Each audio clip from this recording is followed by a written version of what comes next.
Hi friends, இந்த வீடியோவில் இன்றைக்கி நீங்கள் பார்க்க போகிறது திருச்சி மாவட்டம் காட்டுப்புத்தூர் பக்கத்தில் இருக்கிற நாகையநல்லூர் அப்படிங்கிற ஒரு அழகான கிராமம். உங்களில் நிறைய பேருக்கு தெரிஞ்சிருக்கும், நாகையநல்லூர் ராமர் வருஷம் அந்த ஊரில் நடக்கிற ஸ்ரீராமநவமி உற்சவம் ரெண்டும் ரொம்ப ரொம்ப விசேஷமானது. நாங்கள் அயலூர்லேருந்து காட்டுப்புத்தூர் வழியாக நாகையநல்லூருக்கு போனோம். போகிற வழி முழுக்க ரெண்டு பக்கமும் பச்சை பசேல்னு வாழை தோட்டங்கள், அங்கங்கே காவேரியிலேருந்து பிரிஞ்சு வந்த வாய்க்கால்களை தாண்டும் பாலங்கள், ரோட்டில் நடக்கிற கால்நடைகள் அப்படின்னு போகிற வழி முழுக்க அவ்வளோ ஒரு அழகாக இருந்தது. இப்போ நம்ம பார்க்குறது தான் காட்டுப்புத்தூர் அக்ரஹாரம். அதை அடுத்த வீடியோவில் நம்ம பார்க்க போகிறோம். காட்டுப்புத்தூர்லேருந்து நாகைநல்லூர் கிட்ட நெருங்க கொஞ்சம் வறட்சியாக இருக்க ஆரம்பிக்கிறது. ஒரு காலத்தில் அங்கே ரொம்ப பெரிய ஏரி ஒன்று தண்ணி வற்றாமல் இருக்குமா. ஆனால் இப்போ பல வருஷங்களாக அந்த ஏரியில் தண்ணியே இல்லை. அதுவும் இந்த வறட்சிக்கு ஒரு காரணமாக இருக்கலாம் அப்படிங்கிறாங்க. ஏதோ காட்டுப்புத்தூர் டவுனை தாண்டிட்டோம், இன்னும் கொஞ்சம் தூரத்தில் நாகைநல்லூர் வந்துடும். ஒரு காலத்தில் இந்த பிரதேசத்தை ஆண்டு கொண்டிருந்த முத்துவீர பூபாலன் அப்படிங்கிற ராஜா திருவண்ணாமலை பக்கம் இருந்த நாகையா என்பவருக்கு இந்த ஊரை தானமாக கொடுத்து அங்கிருந்து பிராமணர்களை வரவழைத்து இந்த ஊரில் குடியேற வைத்தார். அதனால்தான் இதற்கு நாகையநல்லூர் என்ற பெயரும் முத்துவீர பூபால சமுத்திரம் என்ற பெயரும் உண்டு. ஒரு காலத்தில் இந்த ஊரில் டாக்டர், என்ஜினியர், பெரிய பெரிய கணபாடிகள், வேத விற்பனர்கள் எல்லாரும் இருந்தாங்க. இப்போ எல்லாரும் அவங்க வேலை நிமித்தம் வெளியூர், வெளிநாடு அப்படின்னு போயிட்டாங்க. ஆனாலும் இந்த மாதிரி ஸ்ரீதா கல்யாண உற்சவம், பத்மாவதி கல்யாணம், வள்ளி கல்யாணம், மதுரகாளியம்மன் கோயில் திருவிழா, ஸ்ரீ ராமானந்த தீர்த்தர் ஆராதனை இப்படின்னு எல்லா ஊர் திருவிழாக்களுக்கும் ஊர் மக்கள் எல்லாம் ஒன்று கூடுறது வழக்கமாக இருக்குது. ஆனாலும் இந்த ஊரோட ஸ்ரீராமநவமி உற்சவம் தான் ரொம்ப ரொம்ப பிரபலமான ஒரு திருவிழா. 1923 ஆரம்பித்து இந்த வருஷம் வரைக்கும் 101வது வருஷமாக நடந்துட்டுருக்கிற ஸ்ரீராமநவமி உற்சவம் ரொம்ப ரொம்ப பிரபலம். இதுக்கு வெளியூர், வெளிநாடுலேருந்துலாம் பல்லாயிரக்கணக்கான மக்கள் வந்து கூடுவாங்க.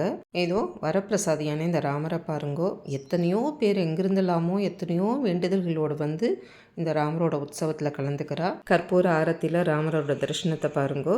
அவரோட கிருபையில் வர வருஷங்களில் நீங்களும் இந்த உற்சவத்தில் கலந்துக்கணும். இந்த வருஷம் 101வது ஆண்டு விழாவாக ரொம்ப விமர்சையாக கொண்டாடப்பட்டது. அதை 1.5 நிமிஷத்துக்குள்ளே தொகுத்து வழங்கியிருக்கேன். தவறாமல் பார்த்து ஸ்ரீராமரோட அருளை பெறுங்கோ.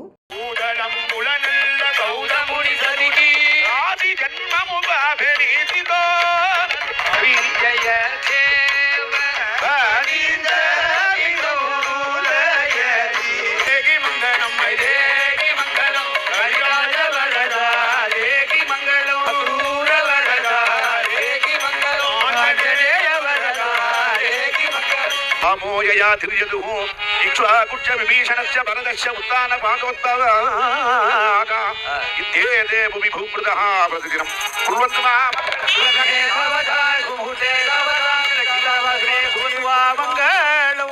மங்களம் ஆக போறது. யார் யாருக்கெல்லாம் என்னென்ன கிடைக்கணுமோ க்ஷேத்திரத்துல பகவான் கொடுக்க காத்துட்டு இருக்கார்.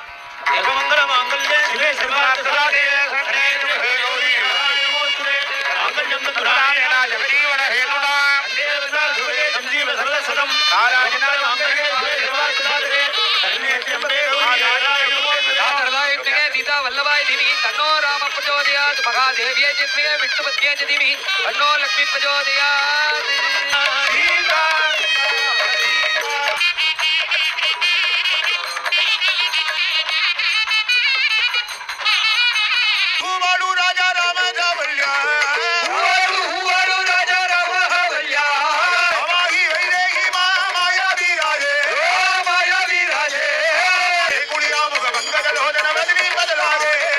எப்படி தெய்வீகமாக இருந்தது இல்லையா? இதை நேரில் பார்த்தால் எப்படி இருக்கும், கற்பனை பண்ணி பாருங்கள். இந்த உற்சவத்தின் போது இங்கு நடக்கும் அன்னதானம் மிகவும் பிரபலம். இங்கே வந்தவங்க யாரும் இங்கே சாப்பிடாம போக முடியாது. ஏன்னா இந்த ராமரோட பிரசாதம் அத்தனை விசேஷம். அதனாலேயே பக்த கோடிகள் எல்லாரும் சேர்ந்து பெரிய ராமர் மடமும் அன்னதான கூடமும் கட்டியிருக்கா. இதுக்கு ஒரு பின்னணி ராமாயண கதையும் உண்டு. இதை பற்றி குறிப்பாக நாகைநல்லூர் ரசத்தை பற்றி ஹரிகதா உபன்யாசகர் கலைமாமணி திருமதி ஜெயந்தி ஜானகிராமன் என்ன சொல்கிறாருன்னு கேட்போமா? ஸ்ரீ குருபியோ நமக. என்னோட வழக்கம் மட்டும் இல்லை, பல பெரியோர்கள் கதை சொல்லி நானும் கேள்விப்பட்டிருக்கேன். நாகைநல்லூரில் நானும் வருஷம் நிறைய உபன்யாசங்கள் பண்ணிட்டு இருக்கேன். நம்ம ஆற்றுல எத்தனை பெருங்காய பொடி போட்டு, எத்தனை கொத்தமல்லி வர பொடி எல்லாம் போட்டு, அதுக்கு உண்டான எத்தனை சிசுஷனைகள் பண்ணி நாம் செஞ்சாலும் அந்த ரசம் அவ்வளவு மனம் இருக்காது. நாகைநல்லூர் ரசத்துக்கு என்ன அப்படி ஒரு வாசனைன்னா, பகவான் ஸ்ரீ ராமச்சந்திரமூர்த்தி சீதா தேவியை தேடிண்டே போகும்பொழுது நாகைநல்லூர் அந்த வனங்களை தாண்டித்தான் போறாராம். புஷ்பக விமானத்தில் ரொம்ப மனசுல வேதனையோட போறாராம். திருப்பி ஜானகியை மீட்டுண்டு ராவணன் கிட்டேருந்து ராவணனை சம்காரம் பண்ணி ஜானகியை மீட்டு அழிச்சுன்னு வரும்பொழுது ரொம்ப சந்தோஷம் தாங்கலையான். தன் கையில் ஏதாவது ஒன்று இருந்தால் அதை இந்த இடத்துல போடணும்னு அவர் மனசில் தோணித்தான். உடனே திரும்பி பார்த்தா நிறைய ஆயுதங்கள், போக்குவரத்து இதெல்லாம் தான் அந்த புஷ்பக விமானத்தில் இருந்தது. கடைசியில் ஒரு இடத்துல ஒரு ஆப்பக்கரண்டி மாதிரி ஒன்று சொருகி வச்சிருந்தாலாம். அந்த ஆப்பக்கரண்டியை தூக்கி அவர் கையால் தூக்கி அந்த இடத்துல எரிஞ்சிட்டு போனாராம். அப்போ அந்த இடத்துல இந்த பகவான் ஸ்ரீ ராமச்சந்திரமூர்த்தியினுடைய கரம்பட்ட விசேஷத்தினால அந்த நாகைநல்லூர் ரசத்திற்கு அவ்வளவு ருச்சி மனம். நம்ம ஆற்றுல எத்தனை கடா பெருங்காயம் போட்டால் நாமளும் வரக்கூடிய பரிஜாரக்கா எல்லாரையும் கேட்குறோம், மாமா என்ன பண்ணுறேன் ரசத்தில் இவ்வளவு மனமாக இருக்கேன்னு. எங்களோடது ஒன்றும் இல்லை மாமி, இந்த நாகைநல்லூர் ராமனுக்கே பேர் சாப்பாட்டு ராமன் தான் பேர். சாப்பாட்டு ராமன் சும்மா விளையாட்டுக்கு இல்லை, ஆசியத்துக்கு சொல்லலை.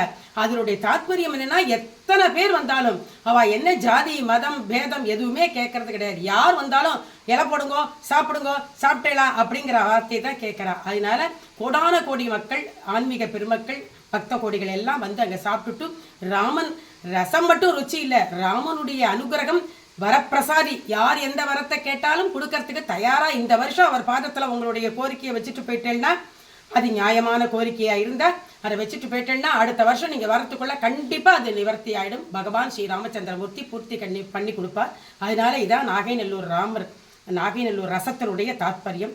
ஸ்ரீராம ஜெயம், ஸ்ரீராம ஜெயம், ஸ்ரீராம ஜெயம். எத்தனை புராதனமான பின்னணி கதை பார்த்தீர்களா? நாம் ஏதோ ரசம் நன்றாக இருக்கிறது என்று அனுபவித்து குடித்துவிட்டு வந்து விடுகிறோம். அதற்கு பின்னால் இத்தனை விஷயம் உள்ளது. இது மட்டும் இல்லை, இந்த ஊரில் தெரிஞ்சுக்கிறதுக்கு நிறைய விஷயங்கள் இருக்குது. இந்த ஊரில் இருக்கிற பெண்கள் எல்லாருக்குமே நிறைய பாடல்கள், அதாவது ஃபோக் சாங்ஸ் தெரிஞ்சிருக்கு. ராமாயணம், பல புராண கதைகள் இதெல்லாம் வந்து பாடல் வடிவில் ரொம்ப அழகாக இந்த ஊரில் பாடுறது வழக்கமாக. இந்த ஊருக்கு என்னோட வந்தது லதா. இவளோட பிறந்த ஊர் அயலூர்னா கூட இவளுக்கு நாகைநல்லூரை பற்றி நிறையா விஷயங்கள் தெரிஞ்சிருக்கு. இவா கோமதி, இவா இந்த ஊர் தான், இப்போ திருச்சியில் இருக்கா. ஆனாலும் அடிக்கடி இந்த ஊருக்கு வர்றது வழக்கம். இவா தான் இந்த ஊரை ஃபுல்லாக எனக்கு சுற்றி காமிச்சு இங்கே இருக்கிற வீடுகளுக்கெல்லாம் என்னை அழைச்சிட்டு போனா இந்த ஊரை பற்றின நிறைய விஷயங்கள் எனக்கு சொல்லி கொடுத்தா. ரொம்ப அழகான எளிமையான வீடு. இந்த மித்தமும் தாவாரமும் இந்த சம்மருக்கு கொஞ்சம் கூட வெயில் தெரியாமல் அவ்வளோ குளுமையாக இருந்தது. இந்த ஊர் பக்கத்து வீடுகள் எல்லாத்துலேயுமே மித்தத்தில் இது மாதிரி முகம் வச்சு துளசி மாடம் இருக்கிறத பார்த்தேன். இந்த மாதிரி கிராமங்கள்லாம் நம்மள மாதிரி யாராவது வந்தால் அவளுக்கு அவ்வளவு சந்தோஷமாக இருக்குது. இங்கேருந்து நம்ம கோமதியோட பிறந்தாத்துக்கு போய் அவன் அம்மா பாக்ய மாமியை சந்திக்க போகிறோம். இவா இந்த ஊர்லேயே எத்தனையோ வருஷங்களாக இருக்கிறதுனால இந்த ஊரை பற்றின எல்லா விஷயங்களும் மாமிக்கு நன்னா தெரியுது. நான் இந்த வீடியோவில் சொன்ன விஷயங்கள் முழுக்க அந்த மாமிக்கிட்ட கேட்டு தெரிஞ்சுட்டது தான். இந்த ஊரில் தீபாவளி கழிச்ச அமாவாசை அன்னைக்கு 7 கன்னியா பெண்கள் சேர்ந்து ஜவுந்தரை அப்படின்னு ஒரு கோலாட்டம் ஆடுவாலாம். அதுக்குன்னே ஸ்பெஷலாக கோலாட்ட பாடல்கள்லாம் இருக்கா. அதையும் சிலதை நமக்கு பாடி காமிச்சா. அந்த காலத்தில் அவாத்தில் நடந்த ஒரு ஃபங்க்ஷனில் எங்கள் மாமா அயலூர் ராமதுரையர் கலந்துனதை பற்றி சொன்னது ரொம்ப சுவாரஸ்யமாக இருந்தது. நீங்களும் கேளுங்க. எங்கள் அப்பாவுக்கு 60ஆம் கல்யாணம். எங்கள் ஆற்றுல 5 பொண்ணு. 5 பொண்ணும் சமையலுக்கெல்லாம் ஆள் போட்டுக்க மாட்டோம். பெரிய ஃபங்க்ஷன்னா கூட ஆள் போட்டுக்க அதுதான் செய்வோம். எங்கள் 2வது அக்காவும் பெரிய திமியரும் சமையலை பார்த்துக்கிட்டா. பெரிய அக்கா மளிகை வேணும் வேண்டாம் சமானமெல்லாம் வாங்கி சொல்லி போட்டுக்கிட்டா. 3வது அக்கா வந்து வர்றவாளை வாங்கன்னு சொல்லணும், போகிறவாளுக்கு தாம்பூலம் கொடுக்கணும். 4வது நான் வந்து காஃபி செக்ஷன், வர்றவாளுக்கெல்லாம் காஃபி கொடுத்து உபச்சாரம் பண்ணி இது பண்ணணும். 5வது என் தங்கை பங்கஜம் பேர். அவள் என்ன பண்ணணும்னா எல்லாரோட குழந்தைகளையும் குளிப்பாட்டி தலைவாரி பின்னி விட்டு ட்ரெஸ் பண்ணி விட்டு அவளை நீட்டாக வர்றவாளை வாங்கன்னு சொல்லிட்டு அந்த இதில் உட்காந்துருக்கணும். இதெல்லாம் பார்த்து ராமதுர மாமா செல்ல மாமாவையும் நான் 4-5 பொண்ணு பெற்றுக்காத பொண்ணுன்னு இருக்கிறேன் அப்படின்னு சொன்னான். So sweet. ஜவுந்தரை கோலாட்ட பாடல்கள் பாடுறதை கேளுங்கோ, ரொம்ப சுவாரஸ்யமாக இருக்கும். ஒரு ராஜ்யமாம் அதனை தசரதராண்டனராம், அவருக்கு 3 மனைவியராம், அருமை புதல்வர் 4வனராம், அருமை புதல்வர் 4வனராம். அவர்களில் கோசலை மகன் ராமன், நலமுள்ள கைகேயி மகன் பரதன், நற்குண சுமிதிரையின் புதல்வன், நயன கோமள சத்ருகணன், நயன கோமள சத்ருகணன். இப்படி கன்னியா பெண்கள் ஜவுந்தரையாடி வேண்டிக் கொண்டால் நிறைய மழை பெய்து நாடு நலமாக இருக்கும் என்பது ஐதீகமாகும். உந்தனுக்கு பணம் கொடுப்பாரும் உண்டோ, இன்றைக்கு வா என்று நாளைக்கு வா என்று இப்படியே சொல்லுறார். கோலன்னா கோலே ஜெய ஜெய கோலன்னா கோலே. மாமிக்கு நமஸ்காரம் பண்ணிவிட்டு மீண்டும் ஒரு முறை வந்து எல்லா பாடல்களையும் கேட்டு தெரிந்து கொள்கிறேன் என்று சொல்லிவிட்டு வந்தேன். இது இந்த ஊரில் சங்கர மடத்தின் யாத்ரி நிவாஸ். இப்போதெல்லாம் சின்ன பெண்கள் யாருமே ஊரில் இல்லை, அதனால் ஜவந்தரை நின்றே போய்விட்டது என்று சொன்னபோது மிகவும் மனதிற்கு வருத்தமாக இருந்தது.